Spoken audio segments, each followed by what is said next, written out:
Hi hello welcome to wild wolf TV భూమి. ఈరోజు మనతో పాటు ఉన్నారు డాక్టర్ నంది రామేశ్వరరావు గారు, founder and CEO of realtor oxygen. వారితో మనం ఈరోజు మాట్లాడదాం.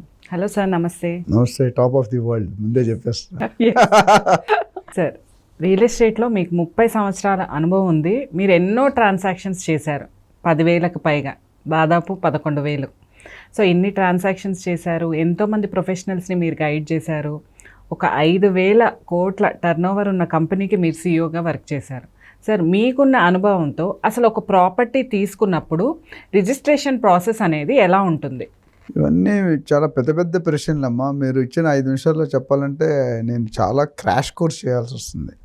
ఇప్పుడు అసలు జనాలకి ఏంటంటే సార్, ఏదైనా 1 మినిట్లో అయిపోవాలి, మాకు ఇన్ఫర్మేషన్ వచ్చేసేయాలి. 1 మినిట్లో అయిపోతే అవుట్పుట్ రాదమ్మా. 1 మినిట్లో అయిపోతుంది అనుకున్నాను. మనం అనుకుంటాం వీఆర్ ఇన్ డిజిటల్ యుగం అని. అన్నిటికీ డిజిటల్ పనిచేయదు. బట్ ఎనీహో డాక్యుమెంటేషన్ అనేది చాలామంది ఇక్కడ ఒక బిఫోర్ ఆన్సర్ చేసి ఒక ఏజెంట్స్కి నా సజెషన్ ఏంటంటే, వాళ్ళు ఫిజికల్గా డాక్యుమెంటేషన్లో ఇన్వాల్వ్ అవుతున్నారు, which is not right. You should be a guide. Registration ఎవరి పని డాక్టర్ పని డాక్టరే చేయాలి, యాక్టర్ పని యాక్టర్ చేయాలి. ఏజెంట్గా నీ మెయిన్ రోల్ ఏంటంటే ప్రాపర్టీని ఐడెంటిఫై చేసి, సైట్ విజిట్ చేసి, దానికి నచ్చించి ఆ నెగోషియేషన్ అరేంజ్ చేసి క్లోజ్ చేయాలి. డాక్యుమెంట్స్ అనేది సపరేట్ పార్ట్. లీగల్ డాక్యుమెంట్లో మీరు ఇన్వాల్వ్ అవ్వకూడదు. లీగల్గా వెళ్ళిపోయినప్పుడు ఏంటంటే మీకు అంత లీగాలిటీ ఉండదు. మనకు బేసిక్ ఐడియా ఉండాలి. ఫర్ ఎగ్జాంపుల్, ఇప్పుడు మీరు ప్రాపర్టీ రిజిస్ట్రేషన్ చేసుకోవాలంటారు. ఏం ప్రాపర్టీస్ కావాలి? ఒక ఫ్లాట్ కొనుక్కోవాలన్నా, ఒక ప్లాట్ కొనుక్కోవాలన్నా, ఒక ఇల్లు కొనుక్కోవాలన్నా బేసిక్గా లింక్ డాక్యుమెంట్స్ అంటాం. లింక్ డాక్యుమెంట్ అంటే where the property has taken the birth. First layout వేసినప్పుడు ప్రాపర్టీకి బర్త్ అవుతుంది. ఇప్పుడు మనం చూస్తున్నాం కదా వెంచర్స్. అండ్ మనం సపోజ్ ఒక 30-40 ఇయర్స్ ఓల్డ్ హౌస్ కొనుక్కుంటే, మీరు 1955, 1960 నుండి ఉర్దూలో రాసిన డాక్యుమెంట్ దగ్గర నుండి డాక్యుమెంట్ అటాచ్మెంట్ ఉండాలి. అంటే అక్కడ డాక్యుమెంట్ ఫస్ట్ ఇప్పుడు మీ గ్రాండ్ ఫాదర్ ఉన్నారు, తర్వాత మీ ఫాదర్ ఉన్నారు, తర్వాత మీరు ఉన్నారు, తర్వాత మీ పిల్లలు ఉన్నారు, తర్వాత మీ మనవాళ్ళు ఉన్నారు. అంటే పైన ఉన్నవాడు రాకుండా రెండో రాకుండా మూడో వాళ్ళు రాకుండా, అంటే ఒక లింక్ అనేది ఉంది కదా. సో ప్రాపర్టీస్లో కూడా ఆ లింకింగ్ అనే అవసరం ఇంపార్టెంట్. చాలాసార్లు ఏమవుతుందంటే, అనుకోని పరిస్థితుల్లో సడన్గా డెత్ అవుతుంటారు కొంతమంది. వాళ్ళు వీలునామా రాయరు. వీలునామా రానప్పుడు కట్ అయిపోద్ది లింక్. మీ ఇప్పుడు ఎవరైనా ఫ్యామిలీ ఉంటే ముత్తాత గారు రాశారు, తాతగారు రాశారు, నాన్నగారు లేరు, రాయలేదు. మళ్ళీ ఆ నాన్నగారు వాళ్ళ అబ్బాయి రాశాడు, ఆ అబ్బాయి వాళ్ళ అబ్బాయి రాశాడు, కానీ మధ్యలో లింక్ ఉంది. లింక్ లేకపోతే లింక్ పోయినట్టే. Document is not valid. 1 weak link in a chain collapses the whole vehicle అని ఉంది. మీరు ఫ్యాక్టరీస్లోకి వెళ్తే రాసి ఉంటుంది, 1 weak link in a chain collapses the whole vehicle. 1 lemon drop will break the entire pot of milk. So అది ఎందుకు చెప్తానంటే, లింక్ డాక్యుమెంట్ అనేది చాలా important. It's something like a mother document. Mother లేకుండా ఫ్యామిలీ రాదు కదా. సో అది మళ్ళీ దాన్ని రీకరెక్ట్ చేయించుకోవాలి. రెండోది సేల్ డీడ్, మూడోది సేల్ అగ్రిమెంట్, నాలుగోది ఈసీ ఎన్కంబరెన్స్ సర్టిఫికేట్, ఐదోది అప్రూవ్డ్ ప్లాన్, జిహెచ్ఎంసీ కానీ హెచ్ఎండిఏ కానీ ప్లాన్. ఇంకా దీని మీద డీటెయిల్గా అంటే మరి సపరేట్గా వర్షన్ మాట్లాడుతుంది. ఇప్పుడు నేను ఓన్లీ హెడ్డింగ్స్ చెప్తున్నా మీకు. ఎవరైనా ఇంట్రెస్ట్ ఉన్న వాళ్ళు మనకి they can get in touch with us for a detailed discussion. We have a separate cell in our realtor oxygen company that we have an investment advice cell.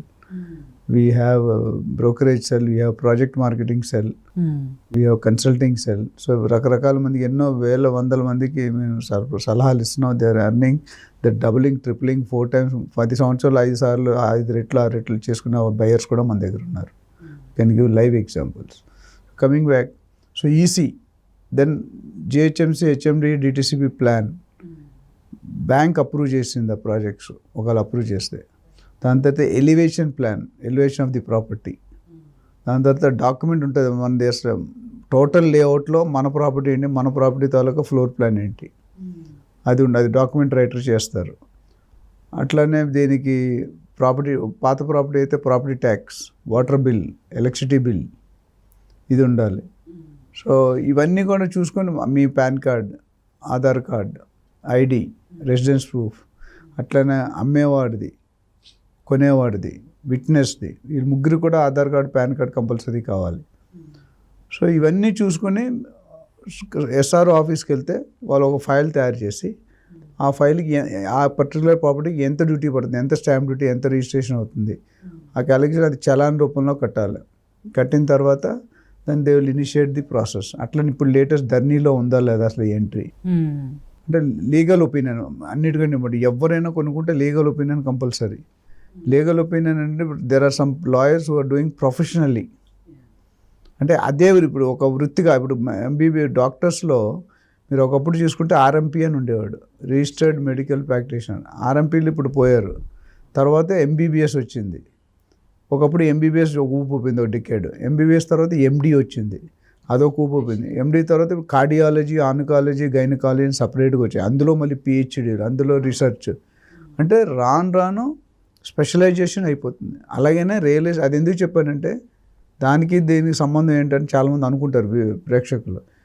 అలాగే అక్కడ ఎలాగైతే ఇక్కడ రియల్ ఎస్టేట్ కూడా లాయర్స్లో criminal లా ఇవన్నీ కాకుండా crime, ఇందులో real estate ఎక్స్పర్ట్స్గా కొంతమంది emerge అవుతున్నారు. There are some corporate company who charges lakhs and crores to give feasibility study. అలాంటి రిపోర్ట్స్ రాయించుకోవాలి. మన ఇండివిజువల్ ప్రాపర్టీకి 5 నుండి 10,000 అవుతుంది, అది రాయించుకోవచ్చు. మీకు ఎవరికైనా కావాలంటే మన దగ్గర అలైడ్ సర్వీస్, బ్యాంక్ లోన్ కానీ, వాల్యుయేషన్ కానీ, సర్వేయింగ్ కానీ, లీగల్ ఒపీనియన్ కానీ, ఏది కావాలన్నా మన దగ్గర అన్ని ట్రైన్డ్ ప్యానలిస్ట్ ఉంటారు. You can take the service at free of cost. So ఇవన్నీ కూడా చెక్ చేసుకోవాలి. ఇవన్నీ పట్టుకొని మీకు బ్యాంక్ లోన్ కూడా కావాలంటే బ్యాంక్ ఒక ప్రాసెస్ ఉంటుంది, బ్యాంక్ ఎంత లోన్ ఇస్తుంది, దాని మీద సపరేట్ ఒక వీడియో చేద్దాం మనం. సో ఇవన్నీ ఉండి చెక్ చేసుకొని ఓకే అనుకుంటేనే ప్రాపర్టీ రిజిస్టర్ అవుతుంది. ఇప్పుడు ధర్నీలో లేకపోతే మళ్ళీ దాన్ని రెక్టిఫై చేయించుకోవాలి. కొన్ని వాటిలో కొన్ని లీగల్గా ఒపీనియన్ ఇచ్చినప్పుడు లాయర్ ఏమంటే ఒక 10 తప్పులు ఐడెంటిఫై చేస్తారు. అందులో 8 తప్పులు యాక్సెప్టెడ్, అంటే టాలరబుల్ లిమిట్స్లో ఉన్నాయి.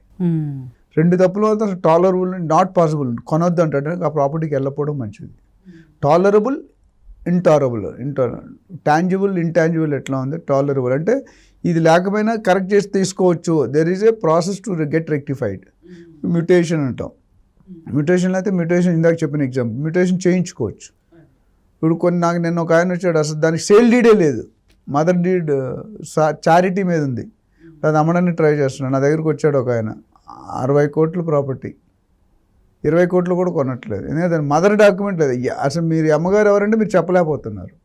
Then there is no identity for you, there is no identity for any person if you do not have your records as parents or grand father, whoever it is. Register ప్రాపర్టీలో కూడా అంతే ఉంటుంది. So ఇలా ఇప్పుడు mother document మనం produce చేయలేం. మీకు అర్థమవుతుందా? ట్యాక్స్ కట్టలేదు, ట్యాక్స్ కట్టి మనం రెక్టిఫై చేయొచ్చు. బ్యాంక్ లోన్ కట్టలేదు, లోన్ కట్టి రెక్టిఫై చేయొచ్చు. ఇప్పుడు కొన్ని ఏరియాలో you cannot do it. So ఇలాంటి ఉన్నప్పుడు better not to go with the plot. చాలామంది ఒకటే ప్లాట్ 10 మందికి అమ్మేస్తున్నారు, 5 మందికి అమ్ముతున్నారు. ఇది చాలా ఫ్రీక్వెంట్గా వింటూ ఉంటారు. సపరేట్గా దాని మీద ఒక సెషన్ చేద్దాం, ఎందుకంటే దాన్ని ఒక లైన్లో చెప్పలేను. This a method how to identify. So ఇప్పుడు నేను చెప్పిన ఈ 10-15 డాక్యుమెంట్స్ని కంపల్సరీ మీరు ఒరిజినల్స్ ప్రొడ్యూస్ చేయాలి ఎస్ఆర్ఓ ముందు. సబ్ రిజిస్టర్ ఆఫీస్, ఎస్ఆర్ఓ అంటే sub register office. So registration రేపు చేసుకోవాలంటే వాళ్ళు ముందు రోజు వెళ్ళి డాక్యుమెంట్ రైటర్ని అపాయింట్ చేసుకొని, మీరు ఏజెంట్ అయినా గైడ్ చేస్తారు, మీరు డైరెక్ట్ ఎస్ఆర్ ఆఫీస్ పక్కన టేబుల్ వేసుకున్న అందరూ డాక్యుమెంట్ రైటర్స్. వాళ్ళ దగ్గరికి వెళ్తే వాళ్ళు ఎస్టిమేట్ చెప్తారు, ఏ వాల్యూ ఎంత, అఫీషియల్ ఎంత తీసుకోవాలి, స్క్వేర్ ఫీట్కి ఎంత, స్క్వేర్ యార్డ్కి ఎంత, గుంటాకి ఎంత, ఏకర్కి ఎంత రేట్స్ ఉంటాయి. ఆ స్టాండర్డ్ రూట్ చేసి వాళ్ళు క్యాలిక్యులేట్ చేసి రఫ్గా 7.5, 7.6% ఉంటుంది ఓవరాల్ ఫీచర్స్. అంటే మీరు ₹1,00,00,000 అఫీషియల్ వాల్యూ కొనుక్కుంటే 7.6% మీరు కట్టాల్సి ఉంటుంది. అంటే 7,60,000 1 crore.